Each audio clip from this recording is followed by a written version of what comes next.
2 медали в копилке нашей сборной. Таков результат первых дней чемпионата России по лыжным гонкам, который проходит в эти дни на стадионе имени Раисы Сметаниной. Серебро и бронзу в скиатлоне взяли наши Илья Семиков и Станислав Волжинцев, немного уступив олимпийскому чемпиону Александру Большунову.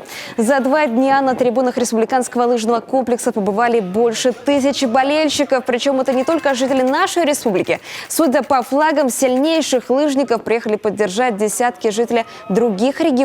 Впрочем, самой шумной оказалась все же наша группа поддержки.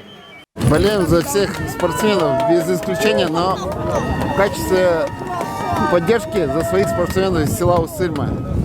Дуркина Степана, Чупрова Никиту и Канева Сергеева. Наши сегодня ребята здесь выступают.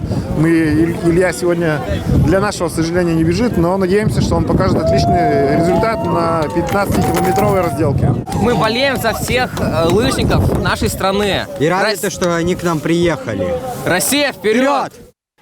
Сегодня у спортсменов выходной, впереди у лыжников еще 5 соревновательных дней.